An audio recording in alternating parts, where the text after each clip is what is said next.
Hello and welcome back to Watching Brief for the week of the 1st of July 2024. In this week's Watching Brief, we are trying something a little bit different. I'm not even going to introduce my co-host, Andy Brockman, because we, in the first 10 minutes, are hoping to introduce to you all of the key proposals from the manifestos from the parties involved in the Westminster general election on the 4th of July. After which, we'll have our fun. We'll talk about the election in a bit more detail and also our plans for election night. But for the TLDR audience, and also just to be hopefully helpful, here are the key aspects for history, heritage and culture from the key parties involved in the general election. So who are we going to start with? Well, we'll start with the Conservatives because they're the incumbent party, and also Reform UK Limited because they're quite close to the Conservatives and they're fighting for the same vote. Okay. Effectively. Mm-hmm. So the Conservative Party, been in power since May 2010. They pledged to, quote, always protect our national heritage, including statues, monuments and memorials, going in hard on a culture war issue there. Yep. We've talked about many times on the Watching Brief. They say they will keep the retain and explain guidance under review to ensure it supports custodians in the preservation of our national history and heritage, i.e. We're not going to take down any more statues. And they promise to unleash philanthropy. The Conservative philosophy is that philanthropy is by individuals and companies is better than central government funding through taxation.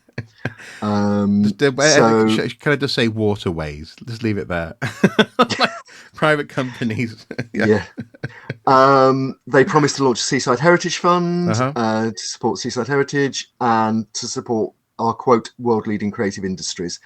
They're also, generally speaking, they talk about planning and making it easier to build. That's an issue in common with the Labour Party, and maybe we need to deal with separately because both those parties want to streamline the planning system to make it easier to build, particularly build national infrastructure and housing necessary. But it's what are the payoffs in terms of heritage and the natural environment? That's one to watch. Okay, so shall we do more detail on that afterwards? Absolutely. Okay. Reform UK, they're fighting for the same votes as the Conservatives. They say that they will stand up for British culture, identity and values. That's absolutely a culture war platform. Nigel Farage is fronting them, obviously. He's the chief shareholder and the visible leader in the media. They have been having some historical issues in terms of supporters supporting certain politicians from Germany in the 1930s. But hey, at least they're interested in history. At least they're interested in history. They don't have a particular museum and culture sector pitch, but they do promise to slash wasteful spending, cut bureaucracy, and negotiate better procurement across every department in Whitehall because they want to save £50 billion a year from government spend. And they also promise a, quote, patriotic school curriculum. What patriotic school curriculum actually means, again, they don't go into a huge amount of detail on, but we can imagine. The Labour Party, which is most likely on current polling to form the government after on Friday, it makes very little direct comment on cultural issues and museums. It does promise to improve access to cultural assets by requiring publicly funded national museums and galleries to increase the loans they make from their collections. So expect your local museum to have, for example, objects on loan from the British Museum if Labour come in and implement that policy. They promise to bring back cultural subjects into the school curriculum. And they say that the arts and music will no longer be the preserve of a privileged few. Culture is an essential part of supporting children and young people to develop creativity and find their voice. They did publish a arts and culture plan earlier this year, which included a requirement for publicly funded national museums and galleries to increase their regional engagement and loans for public spaces. So that's where that policy comes from. Interesting. Yeah.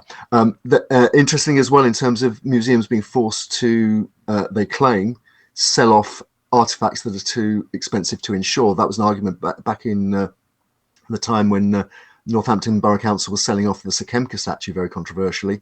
They promised a government indemnity scheme to make insurance for cheaper and easier.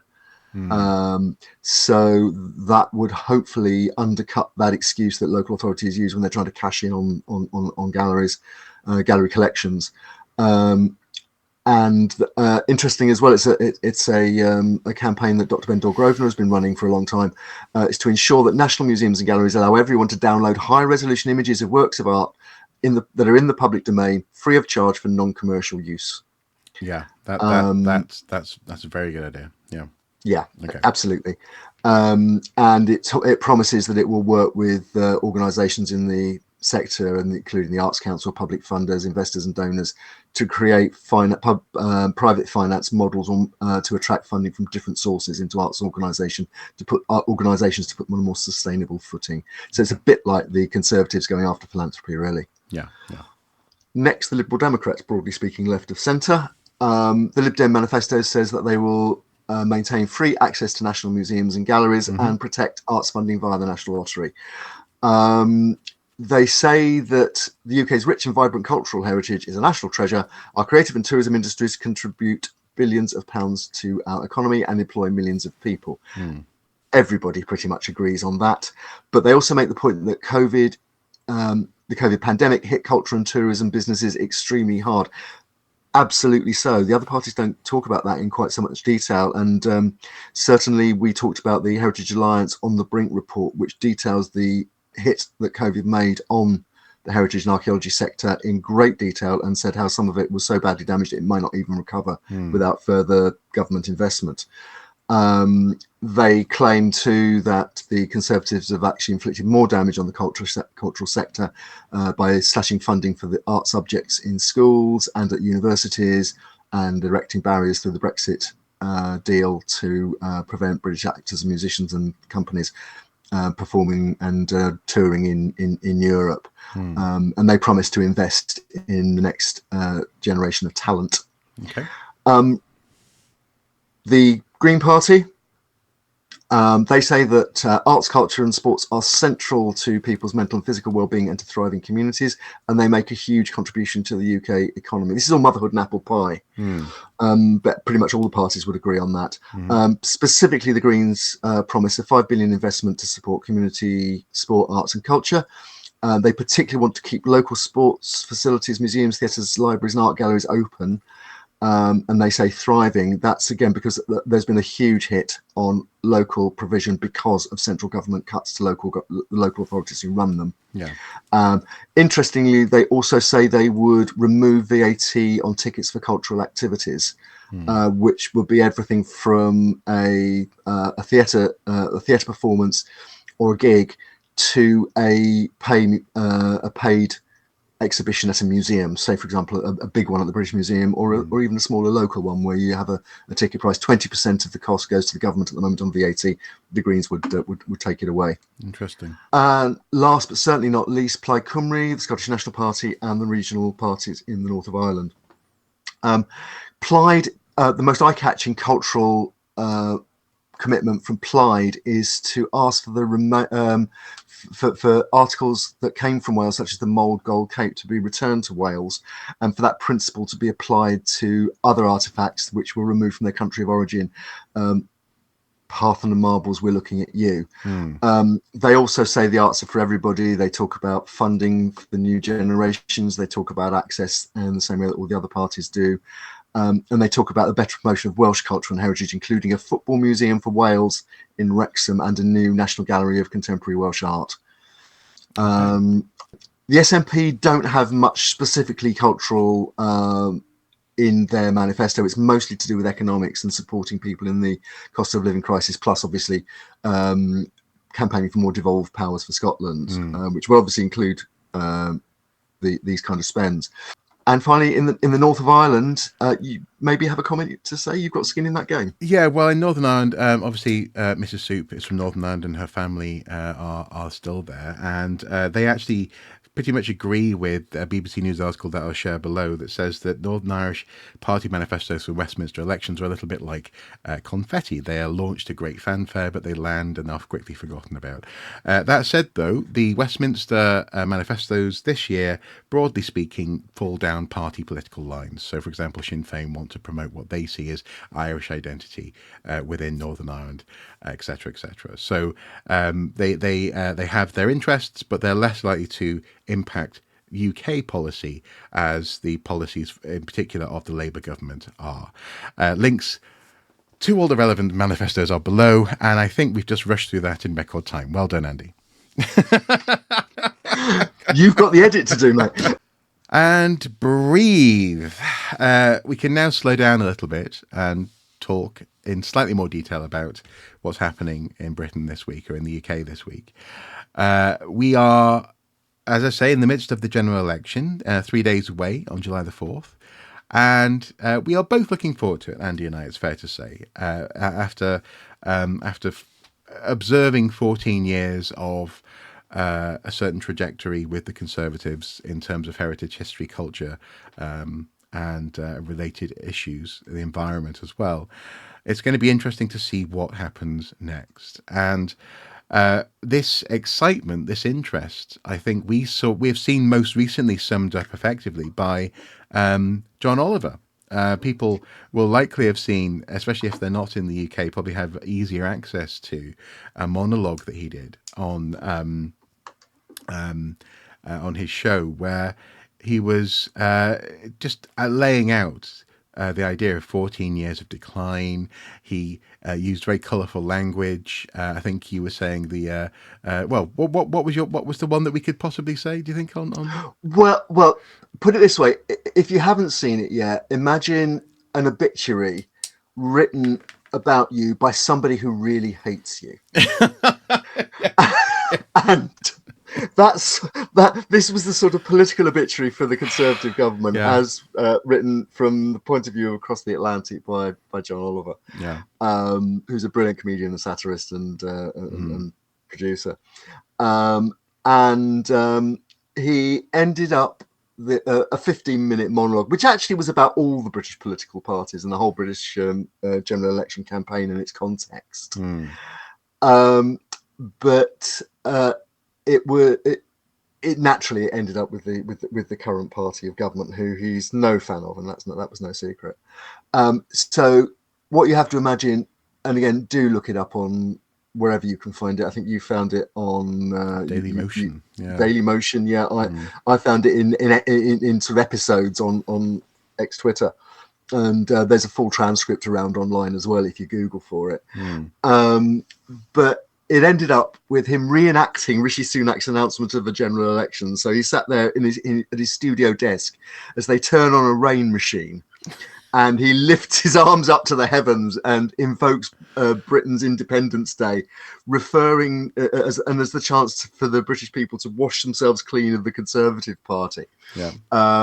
And as you say, one of the politer terms he used for them is cockwombles. Yeah.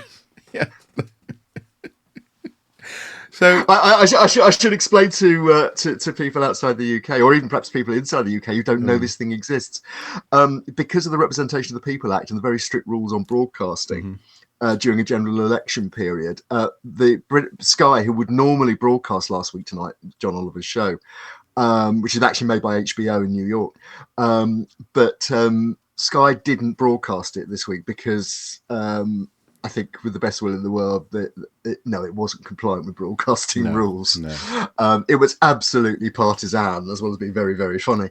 And so, particularly that diatribe at the end. So, unlike the United States, where there are First Amendment rights and a less strict broadcasting regime during general elections, just look at some of the attack ads that get published in the United States. It wasn't broadcastable in Britain. Hence, it's almost like you imagine you heard about samizdat literature in Russia, where illicit copies of George Orwell's 1984 will be passed from hand to hand, and that kind of thing. John Oliver's rant. Yeah, yeah. Yeah, absolutely. Well, no, that's actually been happening. Copies of at least bits of it have been doing the rounds on, as I say, on X, Twitter, on Daily Motion, on most of the social media platforms. And So that, yeah. But to be fair, it is worthwhile saying. I know you often we often actually slightly butt heads on this, in so much as Britain, the United Kingdom does have freedom of speech. It's just that in and around things like elections, there are, in particular for broadcast media, rules. And I think Andy might have frozen there. Either that or he's very much. Oh no, there you go. He's come back. I thought he was just staring me down as I didn't agree with him. There are rules around broadcast media and the general election in order to make sure that publicly accessible and easily accessible, arguably the most readily, freely accessible information, i.e. you have to pay for a newspaper, and in that sense, I guess the law is slightly behind the times with things like YouTube and, for example, what we're recording here. But that broadcast media is so freely accessible that what it says is important in so much as it should say things with balance, or it should attempt to, and it should attempt to represent people's the party's views and what they're saying in a fair and demonstrably accurate way. So it's not that you cannot say anything. It's just that there are rules around trying to make sure that the electorate is fairly informed through that broadcast media. So it's an interesting one, I think, and I think it's actually probably quite responsible. Although that said, though, it does need looking at because there are an awful lot of media, broadcast media hosts who wish that they could be a little bit more forthright at the moment, because it has been 14 years of the same government, or the same party at least, and even if you're a big fan, after 14 years, undeniably, they are quite tired.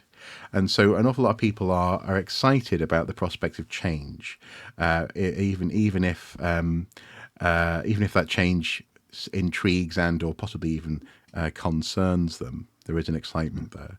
So it's interesting being in the UK during a general election in that sense. You may have just watched the preamble to this talk, which was going through the party manifestos and the particular cultural commitments in the party manifestos.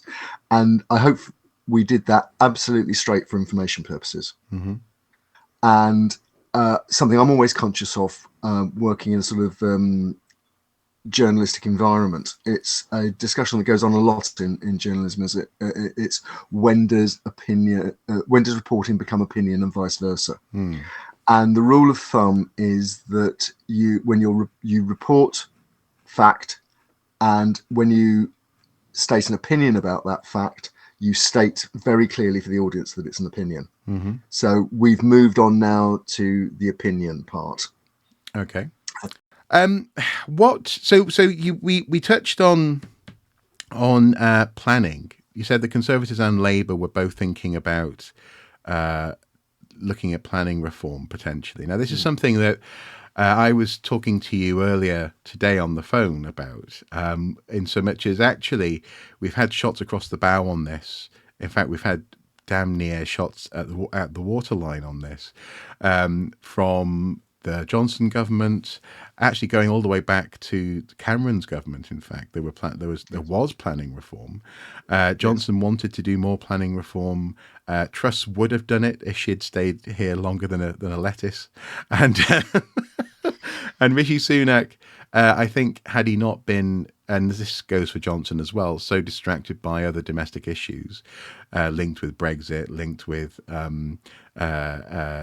growing unpopularity and discussion within the country, might also have sought to do this. So do we know what they have in mind, or is it a case of, for the Conservatives, maybe looking at some of the stuff that they have recommended, which we have covered on this show, and is it more interesting to look at what Labour are proposing? Because some of it, on the face of it, Keir Starmer has talked about how we can make the planning system quicker and easier.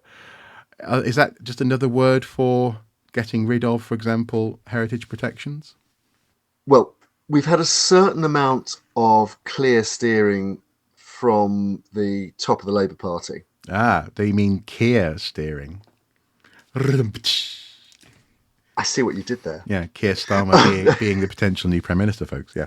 Yeah, and ultimately where the driving force for all this is coming from. No, the Starmer and the people around Starmer, the current shadow cabinet, have talked about, in particular, speeding up the process for building nationally important infrastructure, power transmission, green energy, and data centers are some of the areas that have been mentioned in connection with this. There's currently a plan for a data center which is on hold just within the M25, because although it's on reclaimed ground, it's actually within what's called Greenbelt. So that's the kind of controversial issue that they're hoping to address. They also particularly want to make it possible to build homes more quickly where people need them. Now, the context for this is that back in the days of Liz Truss, she waged war on what she called the anti-growth coalition. The people like environmental NGOs and charities who were opposing liberalising the planning laws to make it easier to build. That was one of the things that possibly cost her job, because as well as the most incompetently delivered radical uncosted budget in British history, things like the idea that in rural seats in the south of England, Conservative MPs would suddenly find large commercial housing estates plonked down on the edges of small rural villages, because that's where developers wanted to build. That scared the bejesus out of many members of her party. It probably cost a number of by-elections. And so, and basically, the NGOs led by the National Trust and the RSPB and others, Friends of the Earth and others, waged a campaign called #AttackOnNature. And again, it was focused. One particular issue was forcing developers to employ rules around what they called nutrient neutrality. In other words, a new estate couldn't be more polluting than the existing situation. They had to put mitigation in for things like drainage, sewage, and so on. And that will put nutrients into the river and cause all the problems we've got with algal blooms and things like that at the moment. And obviously, we have covered all of this in previous episodes. That's right. Yeah. So this is the background to what Starmer would want to try and do if he forms a government on Friday, as is likely.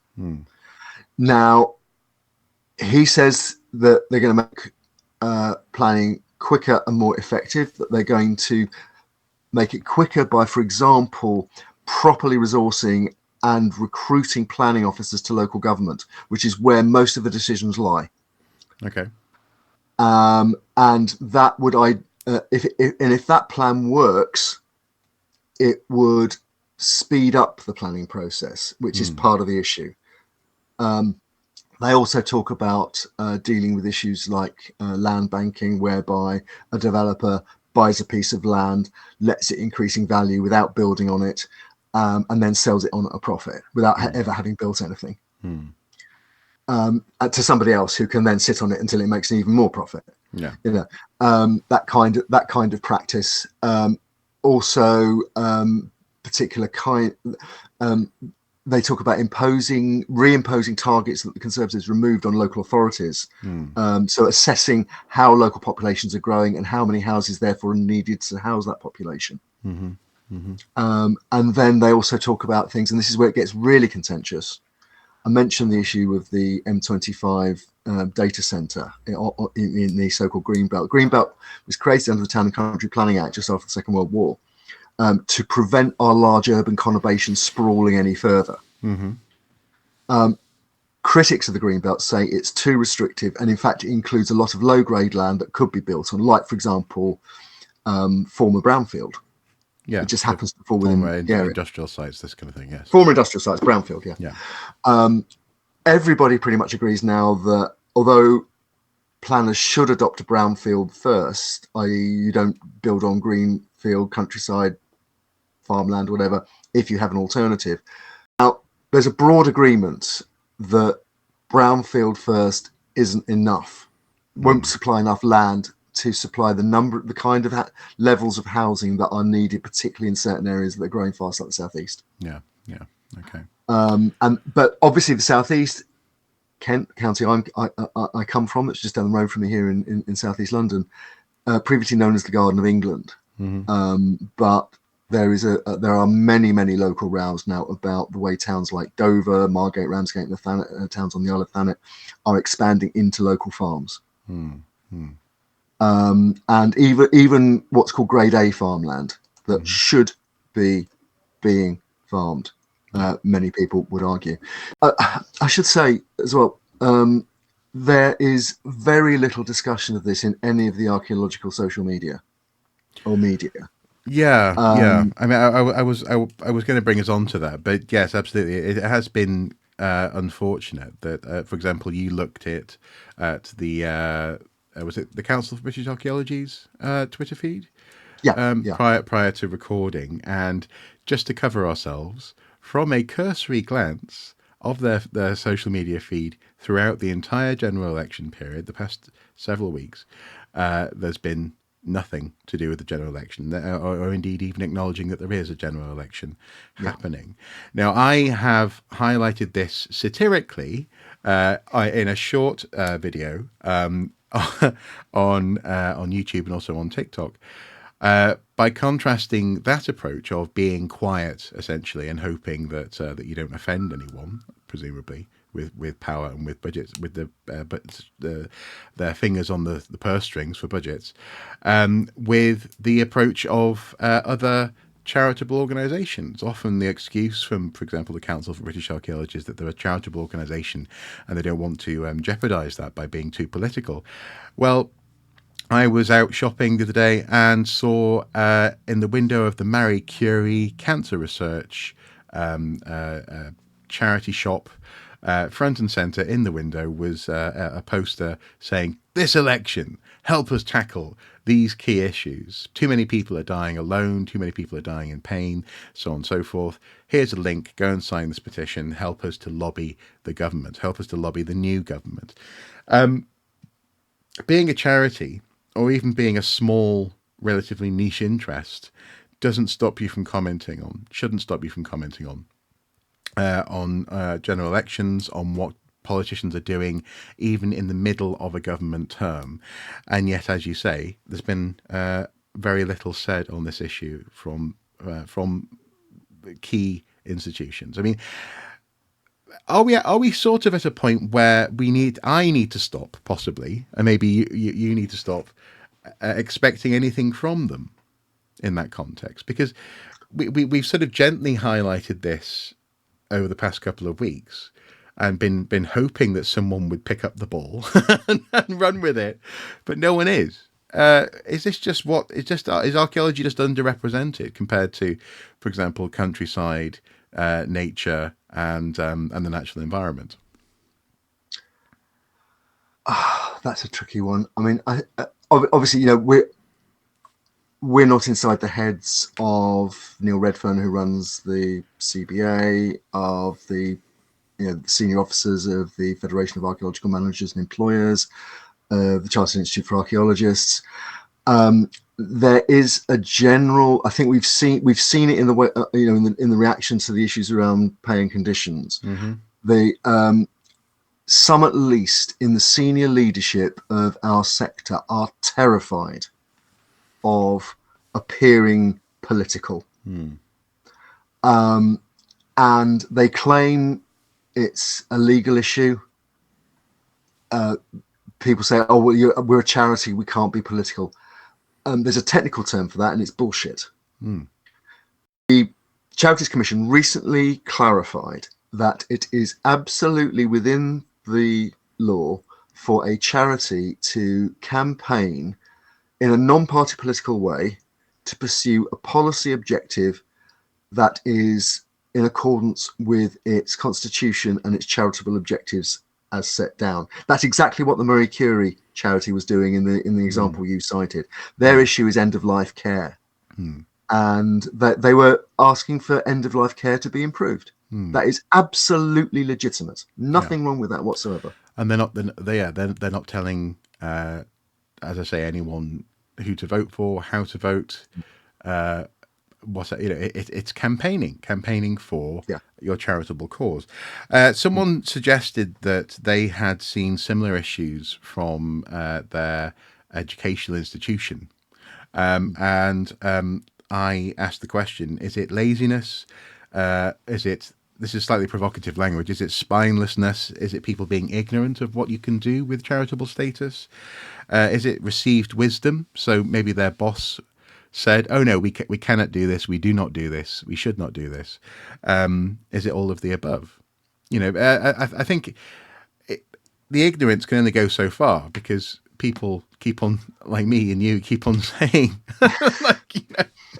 And look, we know from our own personal experience, talking to colleagues, our interactions with colleagues on social media and so on, that there is no shortage of opinion on these issues in archaeology. It's just that the opinions stop at pretty much in the level of individuals, maybe a few organisations. Rescue, for example, has always been a campaigning organisation, but it's relatively small player now, unfortunately, these days in terms of archaeology and a voice for archaeology, although it still advocates and does the best it can within very limited resources.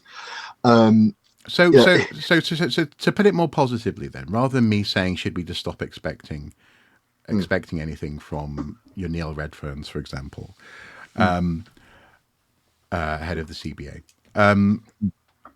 should we flip this on its head? You've just mentioned this is more down to individual levels, i.e. people like Paul Blinkhorn, very vocal, very much an individual. Is this actually down to archaeologists using the information that, for example, we've just presented here in this episode about what the parties are saying and voting accordingly?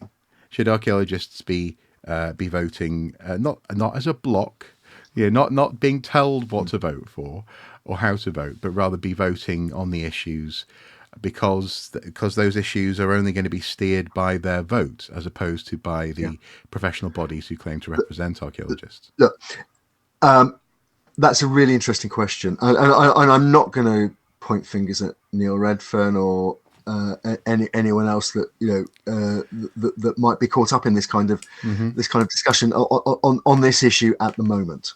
I think we're in a general election campaign. Promises are being made, commitments are being made. We don't know how it's going to pan out. We have a strong suspicion that Keir Starmer's going to be forming a government on Friday, but the timetable. I mean, there is one issue on that which I'll come to in a moment, which I think will be a moment when archaeology will have to take a position. How many? But how many moments like that have there been? Oh, we've had successions of them. Yes, and I think you're being very generous, not saying that you're not going to criticise Neil on this because on simple things. The reason why, for example, he seemingly pursues a policy of blocking people who ask questions of him is because he's not particular. This is to say on social media, is because seemingly he's signalling that he's not comfortable with dialogue. And again, this is me being quite polite in terms of my language here, but he's not comfortable with that dialogue. We need people who are comfortable with questions, comfortable asking questions, and comfortable representing the bodies the bodies of people and professionals who they claim to government. I mean, the fact that I've forgotten what the organisation's called now. Was it CPRM you were quoting earlier to me? CPRE. CPRE, which is the countryside. It's a leading countryside charity. Yeah, the fact that they have front page, manifesto breakdown, suggestions on what their focus is for an incoming government, blue sky thinking, and essentially campaigning in an active way along the lines of your Marie Curie in the window of a Wallsend shop, means that the equivalent, such as the CBA, with a leader who came in seemingly wanting to be a breath of fresh air, seemingly wanting to engage with not only archaeologists but also the public and get the public excited and interested about archaeology, is not engaging and has not said anything officially, it seems, about this general election. And this is why I find this question fascinating. And so much as fine, that's okay if that's just what the reality of British archaeology is, fine. But what does that mean for individual voters? And so in that sense, are we basically reduced to having to just vote on the issues as individuals as presented by manifestos, and hope that message gets through and is represented by countryside alliances and heritage alliances and so on and so forth? I think at the root of this, and this is again, it's one of the reasons I don't want to be overly critical of one individual and one organisation, because I think it's a collective issue. Mm-hmm. I think archaeology has, if it was ever in the habit, it's got out of the habit of wanting to be at the centre of decision making, which puts them at risk of being controversial. Can I remind you of an open letter written about Stonehenge a couple of months ago, which basically boiled down to, why aren't we at the centre of this conversation? Well, and that was part of the problem that you and I had with that letter. It wasn't taking notice of the context. It wasn't saying to. It was an initiative from a private organisation and people acting as individuals. Could that be an expression of, again, a lack of clear communication from heritage bodies? I mean, that said, though, the CBA did actually comment on the Stonehenge tunnel, and have broadly speaking asked for a broader conversation about it, as opposed to agreeing with that open letter. Is it too many, also, is it actually too many individuals? Is it actually too many cooks? And in that instance, too many cooks acting anonymously? Well, I could repackage an old gag and say, put two archaeologists in a room and get three opinions. Privately and in the pub and so on, this isn't, broadly speaking, a profession that's slow in coming forward in terms of what it thinks. It just appears we get to a certain level, and the representation, the feeling that there needs to be representation just stops. Certainly in public. You look at the CPRE, as we talked about a second ago. The CPRE has got a lot of material on the front page of its website about its campaigning and about issues that feed into the various, the manifestos, and particularly planning and the environment, and how to balance the needs of farming, the needs of conservation, the needs of new housing, the needs of dealing with the climate emergency, green energy, etc., etc., etc. And it calls for a broadly based discussion, so that decisions are made from a position of knowledge and as much agreement as possible. Who could argue with that? But a lot of archaeologists, it seems. Well, yeah. Or maybe they don't think. Well, I mean, what I find astonishing is, and again, we quoted it before. We quoted it in the most recent piece. We discussed it at length in a previous watching brief.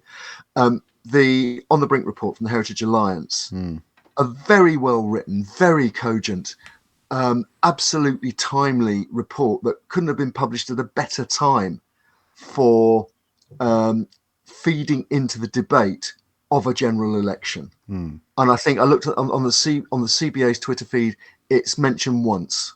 CBA is a member of the Heritage Alliance.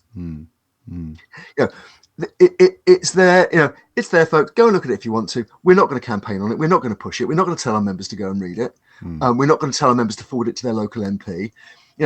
If, say, for example, one person forwards a copy of the report to their local prospective parliamentary candidate of all parties, that's interesting enough. That's positive political action on the part of an individual.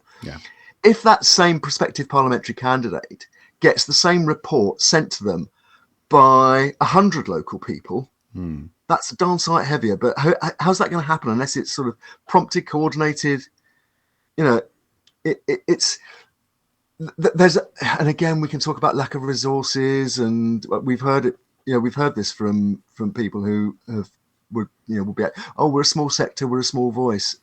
You're only a small sector and a small voice if you say we're a small sector and we're a small voice. Well, but also I bring us back to the Stonehenge open letter. We're a small sector, we're a small voice, but why aren't people paying attention to us? You cannot have it both ways. And those self-same people say both of those things at the same time. They do. I'm not going to name them, but they do. And shall I? Yeah. Go on, sorry. Well, I just got to say, so in that sense, I suppose what I'm getting at here, having looked at the manifestos, and I want to come briefly back to the reform education aspect before we close. Yeah. Having looked at the manifestos and having talked a little bit about where has archaeology been in this, I suppose you need people who want. Well, I would hope that people in charge of archaeology want there to be an archaeology of the future, and don't want this profession to disappear when they retire. It's clear that private institutions such as, for example, the Jorvik Viking Centre where I used to work, Vindolanda, a Roman fort up near me, understands that you have to sing for your supper. People don't owe you their attention. They don't owe you their money. They don't owe you their footfall. But that's an attitude that comes from being exposed essentially to the real world of the economy of ideas, the economy of tourism, the economy of the environment, the economy of holiday makers, and so on and so forth, and the need to have people looking at what you're doing in order to survive. I just don't feel the same urgency from institutions who, over the past 14 years, we saw have their budgets aggressively attacked. The CBA almost shut down because of the Tories. And yes, here we are at the end of that 14-year stretch of Tory government. A consistent decline in funding priorities for heritage, history, education, and culture in this country, and barely a squeak from the CBA on this. If the CBA was reduced down to one person in an office the size of mine, I would expect them to at least tweet about it once a day. But they're not. They have more people than that. They have more responsibility than that, and I'm disappointed by them. And if that's okay for me to say at this point, because I'm not. This is the opinion section of our show. That is an opinion, and I want to see hopefully more engagement with this new government. I am hopeful. Hopefully there'll be a signal and people will start to engage in a way that maybe they've been discouraged from doing over the past 14 years. Is that fair to say? I think, a couple of things. First of all, if the Council of British Archaeology has done sterling work on issues around listing and heritage protection within its resources. Yeah. It as you say, it's stood out against actually the consensus and a lot of I say consensus. It stood out against a lot of very loud and influential voices in archaeology world, criticising the A303A tunnel and upgrade across the Stonehenge and Avebury World Heritage Site. And it also commented at the beginning of the Old Oswestry Hill Fort public consultation as well. Absolutely, and Dr. Rachel Pope spoke on behalf of the CBA and the Prehistoric Society at the planning hearing. Yeah, it wasn't their fault that the council railroaded the project. No, and but arguably again, this is part of the problem. What was perhaps the CBA's fault is that a better resourced, better organised organisation would have done what the Stonehenge Alliance is doing and taken the council to court. That decision was allowed to, that position was allowed to go, was sold, that pass was sold without full scrutiny, without legal scrutiny. Do you know? And So I think, but also the CBA has done, has stood four square behind Sam Stein over the issues at Lincoln, the White Hart Hotel in Lincoln. So the CBA does do very good things, but it's frustrating. It's like the curate's egg; it's good in parts, and there's no consistency. And you can understand, but the issues of resources and so on, and perhaps I don't know what the CBA board are like. It may be that the board is directing this timid approach. Well, and that's the thing. I was searching for the word earlier and I couldn't quite find it. And timid is the word. Timid, and I don't mean that in a demeaning way, but timid in terms of confidence. I'm desperate to see a sector and sector representative bodies, equivalents of councils who deal with countryside and the natural landscape. The Council for British Archaeology and others should exude passion, a desire to live, a desire to exist, and be unapologetic about their remit, about their function, about the crossroads that they sit on between the public, the private sector, and academia. But the fact that they've been so quiet during this general election is disappointing. I'm not going to keep on ranting on about this, but it's disappointing, and I can only hope, as I say, that with a new government, that maybe people will see that there are doors that can be pushed on, hopefully, and maybe get a bit more gumption, I guess, behind them. Right. Okay. I think there are two things that are going to come up fairly shortly after the new government takes office, which will be a benchmark on how our sector is going to respond to what is likely to be the next 5 years of whichever party wins the general election. Again, at the moment, it's most likely to be Labour.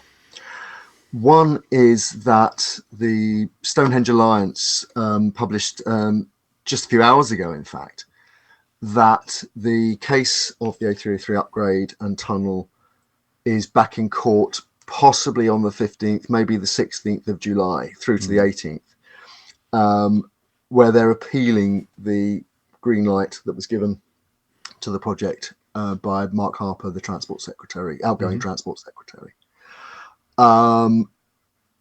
That is, as we've seen, that is against the background of UNESCO bringing to its next committee meeting in July, placing Stonehenge and Avebury World Heritage Site on the at-risk register because of the A303 upgrade and tunnel. Yeah. And the fact that UNESCO's criticisms have not been taken into account.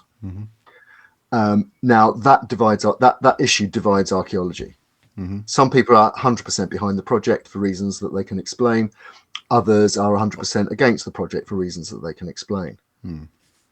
But if, for example, it is again found unlawful, and particularly if it's found unlawful against the background of UNESCO putting the World Heritage Site on the risk register, I think that poses some really serious questions for archaeologists, ethical questions for archaeologists. Now, we're not there yet. Both those events have got to happen, and the court may yet reject the appeal. The other thing, of course, is that Labour may well be looking for cuts, and cutting a big ticket project, which has been found by the government's own auditors to have limited value, and to be contrary to the best interests of the environment in the country, which is what the government's planning inspectorate found. That might be one that is an easy win for a cut. Yeah. And the second point is, in the Sunday Times yesterday, Gabriel Pogren, who's a very effective political reporter, did a piece on the first 100 days of Labour government, and said that in July, before the parliamentary recess, Labour will introduce legislation on housing targets, and will also introduce a draft revision of the National Planning Policy Framework. Now, that's going to be critical, because if that draft revision loosens the protections on the natural and historic environment, that is going to potentially lead to another hashtag attack on nature campaign. And where archaeology stands in that is going to be, I think, critical for how seriously we take our sector's response to these issues. Yeah. Okay, fair enough. One more chance. I suppose just finally, I just wanted to quickly comment on Reform's education policy. So they talked about, or they have talked about in their manifesto, the idea of having a proud, patriotic education standpoint, a curriculum that sort of, Britain with a puffed out chest. Part of this, though, has been interesting because they suggest a balance approach, whereby any negative mention of British colonialism has to be balanced out by mentioning other, presumably European nations' acts of colonialism as well. So, what do we make of that? Is that actually quite reasonable, or is it just tokenism? Go ahead, you comment first, and I'll see if I have anything to add. Basically, this is the British Empire wasn't that bad, and we gave them law and education, and they should be grateful to us. Yeah. And railways. And look, anybody who studies, I remember, for example, studying colonialism in Africa in the 19th century when I was doing A-level history 40 years ago now. I'm that old. And we talked about the activities of Imperial Germany, and particularly of Belgium and the Congo, when we were studying the novels of Conrad, which are set in the Belgian Congo. Most famously, it's the novel that Heart of Darkness, which Apocalypse Now is based on. Yeah. It's set in that colonial milieu, and the horrific things that were done. This is not new stuff. It's happened before. Historians do this sort of thing. They look at the broad picture. What we're dealing with now with reform is this. Britain is being presented as being uniquely terrible. Yeah. Well, if we're talking about the trade in enslaved African people to the Caribbean, most of the islands we're talking about were actually, and those businesses were owned and operated by the British up to and including the British Crown.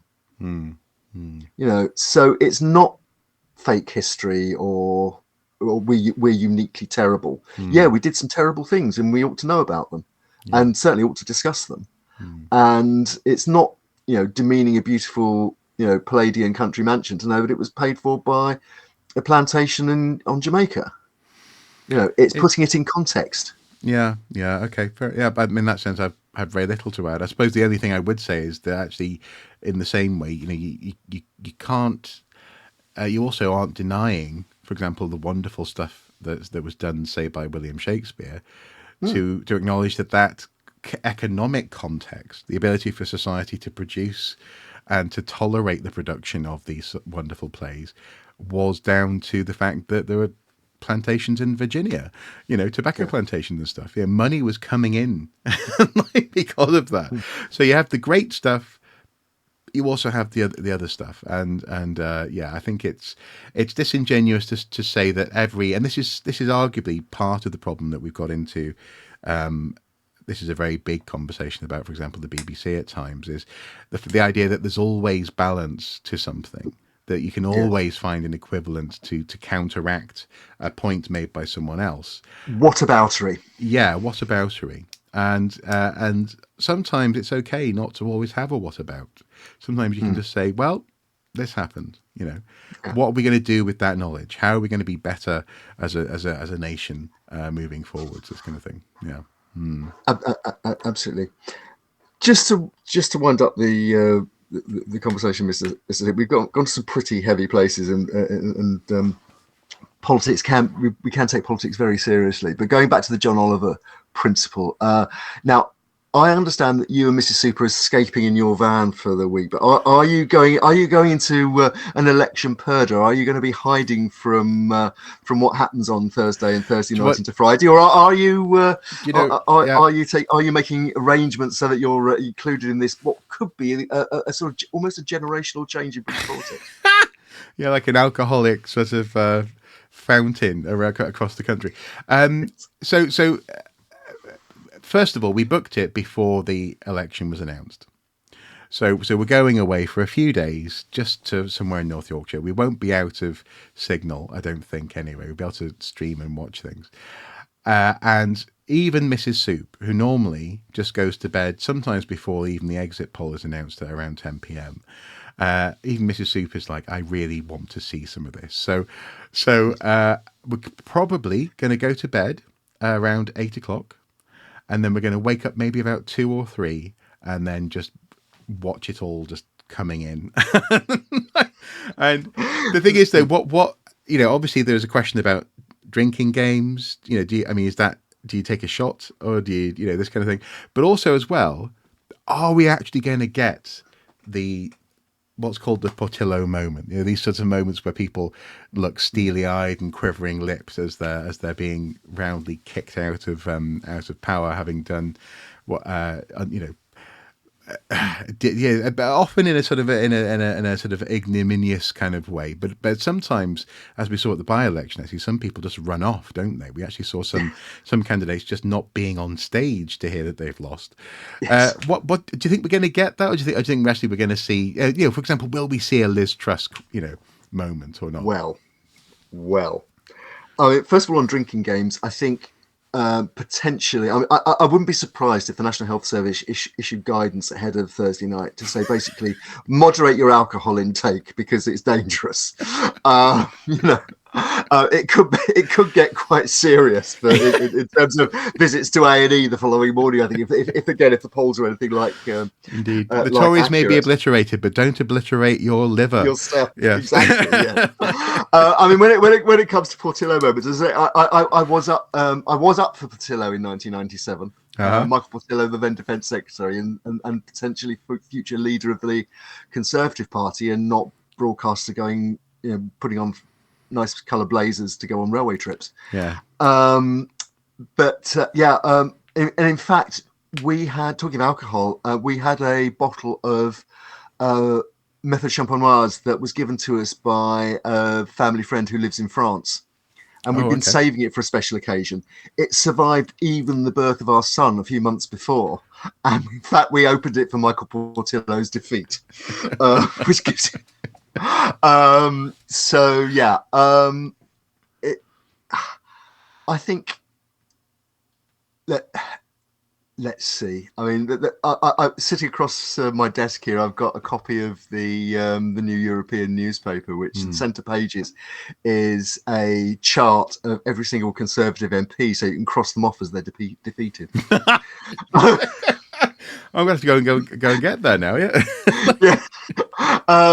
Look, this is the opinion bit, folks. I remember that a few years ago, Jon Snow, who was then presenting Channel 4 News, got into trouble for he turned up at Glastonbury, because we just had the Glastonbury weekend, which again the BBC was having to do some very smart editing to get around some of the political comments about guards on the general election that was popping up on from the acts on stage, and the flags that were being flown. But no, Jon Snow turned up and did a stage appearance where he led the entire crowd of sort of tens of thousands in a chorus of "Fuck the Tories."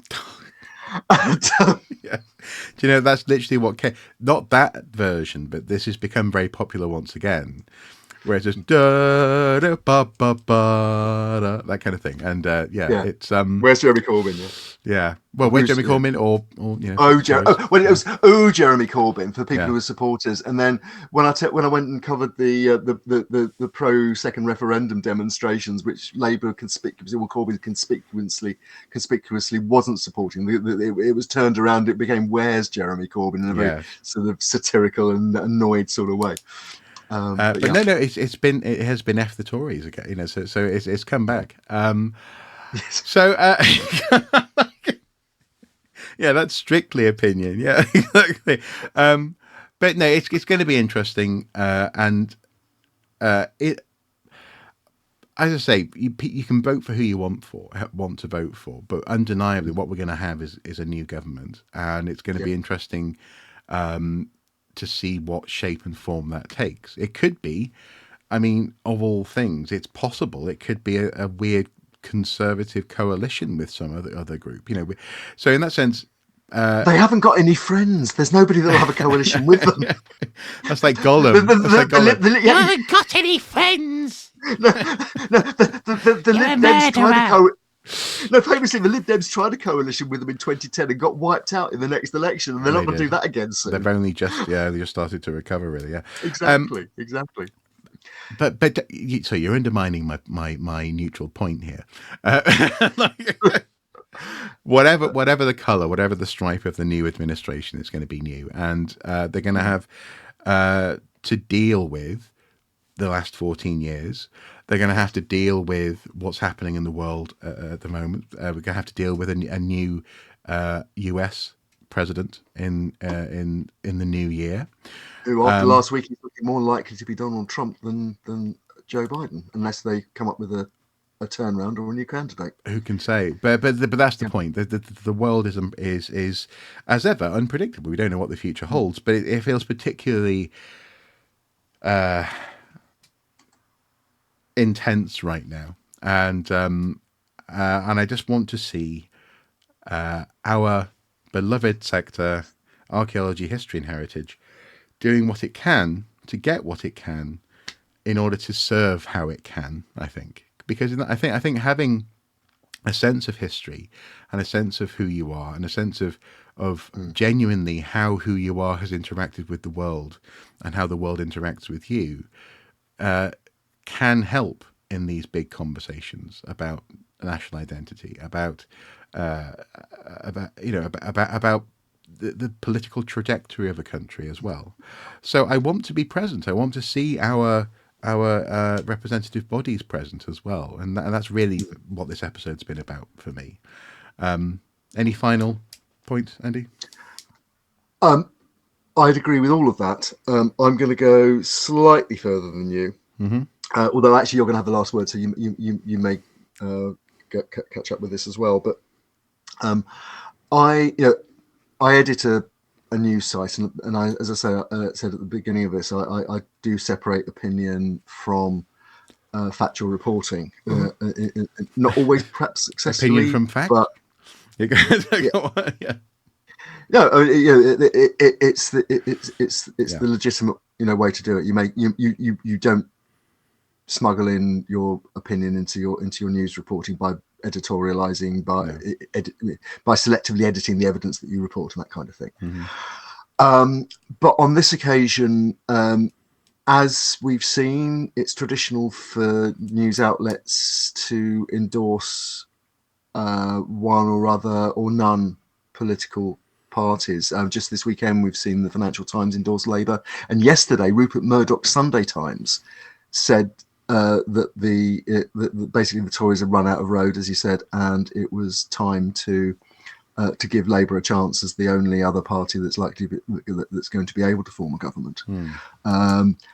So my view, the Pipeline's view, and I'm going to be writing an article to this effect, is that because of the damage that's been done to the heritage sector since 2010, when the Cameron-led coalition came in, and particularly in the last few years, the underfunding of local authority culture, the underfunding of organisations like Historic England, the neutering of organisations like Historic England and English Heritage, and so on and so on and so on. There are many, many reasons why I think the Conservative-led governments since 2010 have been negative for our sector.